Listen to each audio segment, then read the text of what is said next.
Hey, in this video, we're going to be talking about how the hell to fucking believe in yourself more. So, why are we doing this video? It's because, some of you guys, I noticed, just don't believe in yourself as much. And, like, what that means, everyone's got different definitions of what believing in yourself means. For some people, it means getting more confidence. For some people, it means that you just trust yourself more. For some people, it means you have more instincts. Some people, it means you love yourself. Whatever it means, all I want you to, like, for the fucking purposes of this video, is that I want to get across that when we say believe in yourself, at the very least, that there is no real difference between you and someone else. And that's kind of like, we're going to be talking about 3 reasons, and, let's just put the thing here. First reason, but the first reason to believe in yourself is you're human, is that you've come into this world the same way that other people have come in. I often find that, it's very interesting that often we compare ourselves to others and we put other people on pedestals, and that's cool to have a role model. You might compare yourself to, say, Elon Musk, or you might compare yourself to, say, someone else, like some celebrity or some actor or some sports person or someone, But one of the best ways you can look at other people is to kind of realize that we're on the same kind of level. Look at me, like, I'm on the same level as you guys, and it's funny because I find a lot of other coaches try and sell, like, godship. They try and sell the fact that they are some form of god, or, they've got all the answers, and, we might, but the key here is that we're still human.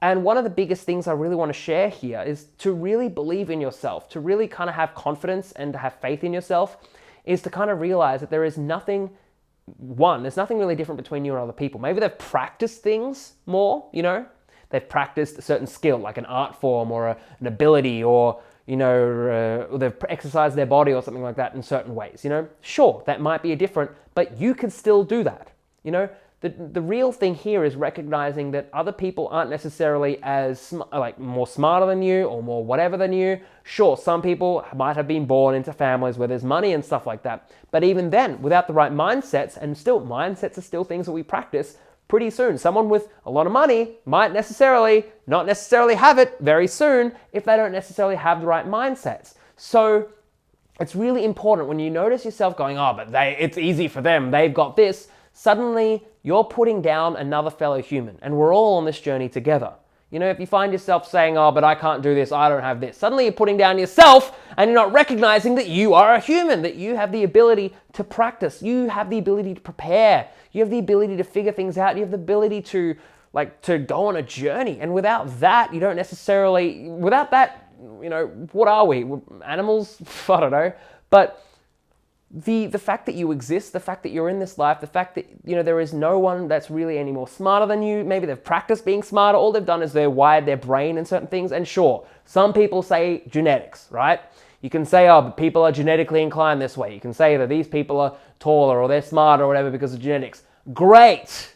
Let them have their genetics. But does focusing on the fact that there is a difference help you? Or does focusing on the fact that we're all the same and that we can create something together because we're an awesome, that we have superpowers generally within us? What helps you? That's the key here. Does focusing on the fact that, but they're lucky help you? No! It might help you feel solace, and it might help you connect with the other people who are like, those people are lucky, and you guys can get together and have a those guys are lucky club and we suck club. You can do that if you want, or you can just create what you want to create. And recognizing that there is no real, nothing really, we're all special, we're all unique, but we can practice things and you can create and you can find more reasons to be special through that. That itself becomes a superpower, and that itself becomes a great way to believe in yourself. So the second thing is realizing that most people have the answer without actually realizing, Often we have these instincts, often we have these ideas, often we have these feelings and these intuitions that, I often find that these are often the best way to do. Your mind, just as a quick little thing. I believe that your mind is a perfect problem-solving machine. This is a beautiful thing. If I ask, how do we get to the moon? You might say, we'll take a rocket. If I say, how do we get to Mars? You might say, we'll take a bigger rocket. I never asked, how do we build a rocket? But the mind itself is a perfect problem-solving machine. It will always give you an answer to any question that you give. how do I make a pink elephant? You know, normally people say, don't think about the pink elephant. I say, how do I make a pink elephant? You might say, paint an elephant pink, breed pink elephants together. Doesn't matter, but you will always answer the question with the best possible answer, given the material that you have and the ideas and the best thing of what you have. Now, then you might say that I've got to put myself down and say, oh, but you know, I could have done better. I could have learnt more. It's like, sure you could have, but again, does focusing on that help you? Or does focusing on the fact that your brain is a perfect problem-solving machine help you? This is all about focus. Because if you focus on the negative, you create more negative. You'll invite more negative into your life. If you focus on the positive, you find more reasons to be positive. You'll then invite more reasons to be positive in your life. And when that happens, pretty soon you'll be so rock solid confidence in yourself that you'll really believe in yourself. And when you believe in yourself, other people will believe in you too. So the third thing is, look, if you don't trust yourself, who will? And this is the biggest point here, that believing in yourself, trusting yourself, developing more confidence in yourself isn't about other people. Sure, there'll be reflections. They always will be.